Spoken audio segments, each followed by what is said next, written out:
Hello Greyhounds, let's have a look at all the Easter eggs and cute details of episode 3 of season 4, Richmond's Got Talent. The opening shot is a screamer. We get to see the uvula of PJ Carafiol as he finds out she's pregnant, leading to Richmond being in sore need of strikers. PJ is portrayed by Arsenal supporter, comedian and amateur footballer Annie McGrath, a friend of Brett Goldstein, with whom she has done a couple of podcasts. We see that the new coach's office has moved from the dungeon it was in episode 2, and we see the familiar cluster of desks that the coaches had for the men's team. Some of the inspirational posters formerly on the men's team's office wall can be seen at the back, in addition to some new ones. There is the iconic celebration by Brandick Chastain in the '99 World Cup final, when she scored the 5th penalty that gave the US team the title against China. This hard-to-read one appears to be another reference to basketball player Danny Manning and his magnificent run with the Kansas Jayhawks NCAA team, and Megan Rapinoe, the legendary captain of the US team and equal pay activist, celebrating one of the goals she scored against France in the 2019 World Cup quarter-final after receiving some criticism and eventually leading the US team to the trophy.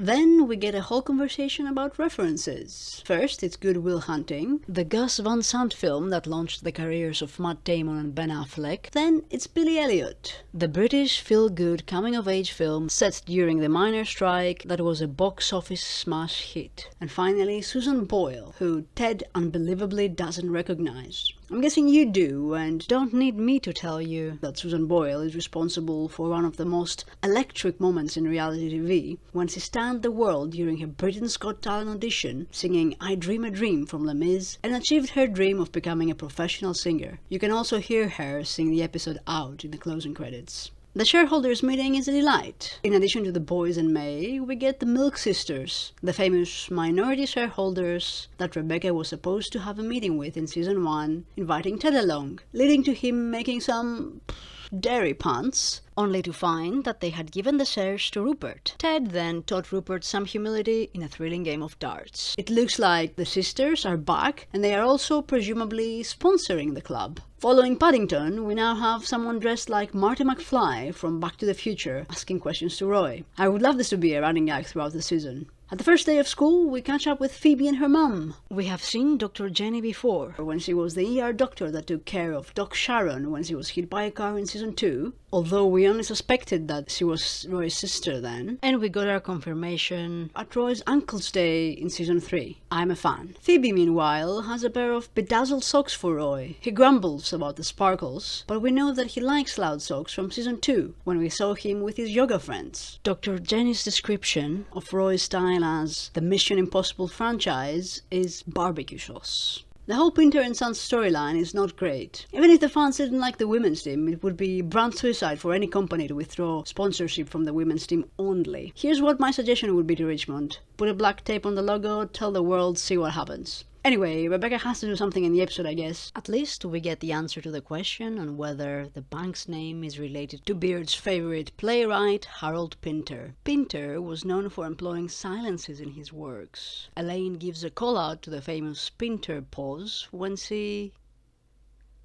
pauses before she answers. For a moment, I thought that Elaine Pinter might be the awful woman that got kicked in the face by her horse and couldn't attend the children's gala in season 1, but that one was called Elaine Kenner. For once, the show does get London geography correct. Canary Wharf is at the other end of London. It would actually serve Rebecca better if she took public transport instead of her rolls. However, the office of Elaine certainly doesn't look like anything you'd find in the spiffy Canary Wharf area, a newest business hub of London that complements London City, that is 100% glass skyscraper and has nary an old building inside. I reckon the real location of Elaine's office is inside the Lincoln Inns, one of London's historic lawyer associations in Holborn, especially since the magnificent library where Gemma was studying in also seems to be in there. I bet we'll see Elaine again. I am kind of curious to find out how she was wrong about Brexit. The tryouts are a hoot. Did you see this one casually smoking on the pitch? We get a couple of music references. The first one is when the prospects are lining up, and it's from the Michael Bennett musical A Chorus Line, which similarly relates the story of dancers auditioning for a spot in a Broadway play.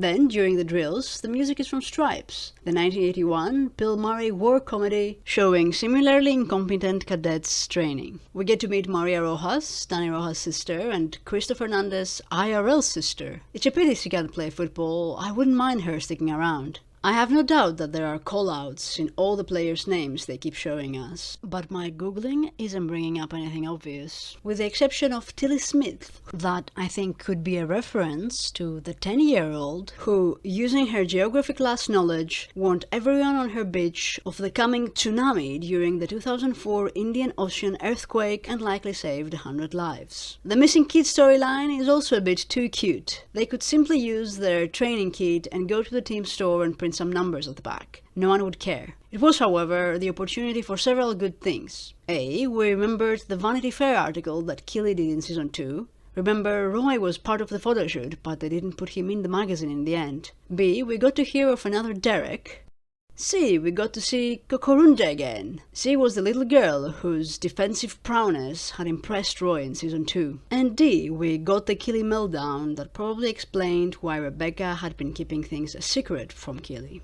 Now, if this was a regular match, they would be in trouble. In 2024, during a pivotal match in Chelsea's home court Stamford Bridge, the Arsenal women's team brought the wrong socks. The game was delayed by 30 minutes while someone went to the Chelsea club shop, bought dark socks and taped over the logo. Arsenal lost both the game and the title. I'm happy with the new joiners. We get Lizzie, who will surely be the team captain, and with whom Beard sympathizes, as he also had a working mum with no childcare options. We remember that, as of season 2, Margaret Beard was full-blown QAnon. Thanks to Ted overruling his coaching staff, just like he had done with Jamie in season 2, we get Shannon. She was a fixture on the Richmond Green in the first 3 seasons. We first saw her in season 1, casually outplaying some boys in her school uniform, and then later playing ball with Henry. She was there in season 2 to give grief to Ted about the lack of wins of the team, and we saw her at the season 3 finale at the last home game and getting her Richmond Way book signed by Trent. Let's go, Shannon! And then there's Gemma. Before she joins the team, during her study group, she scrolls on Detox, and not TikTok, through a clip that would surely show us Jamie meltdown during his last island exit in season 2, something called Truffle Sluts, which, yes please, and finally, the Chloe Kelly goal from the Euro 22 final in Wembley, which gave England the trophy over Germany, and whose celebration was a bit of an homage to Brandy Chastain. Gemma studying while playing football would not be unusual in the women's leagues. For the first time in 2025, players over 23 were guaranteed a minimum wage of £40,000 in WSL and WSL2, with junior players earning the legal minimum wage. Before that, they were paid even less. But even with £40,000, you can certainly not retire after football ends, so you need to have a backup plan. The tension between her and Coach Chilton is great. There's a lot of "you could be the player I never was" energy.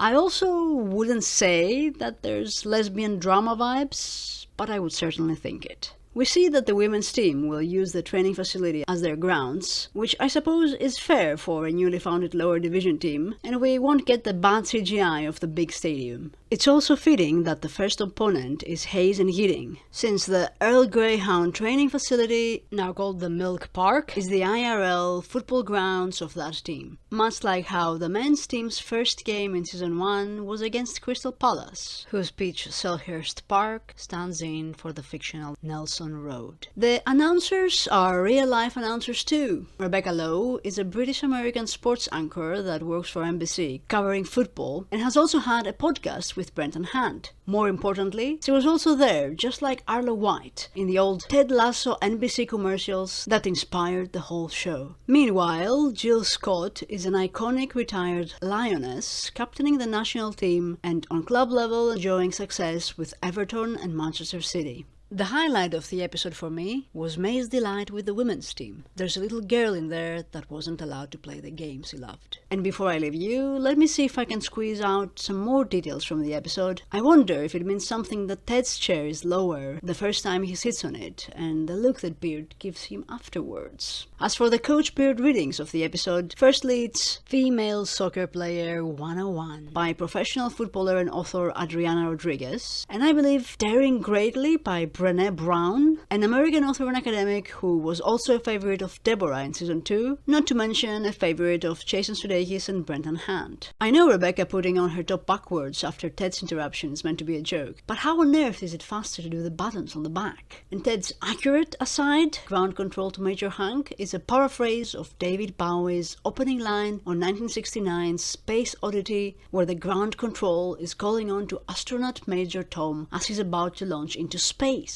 I think that asking about Roy's plans for the next year is a fair question to ask in a shareholders meeting, by the way. And yes, I understand that it's just a way of giving us a more perspective to Roy's arc this season. I predict we'll see Jamie supporting the women's team before the end of the season. Jamie's a feminist. Keeley's K-accessorizing has gone off the charts. She also still has her Kansas City hat souvenir. Rebecca's apology gift to Keeley is from Hermes, possibly from the new collection she was excited about in the season premiere. Henry's lesson on hearing the words but not saying them when it comes to hip-hop also applies to pub life. Finally, Ted quotes Robert Herrick's poem To the Virgins to Make Much of Time with the famous opening line, "Gather ye rosebuds while ye may," which is a call to young women to enjoy life while they're young.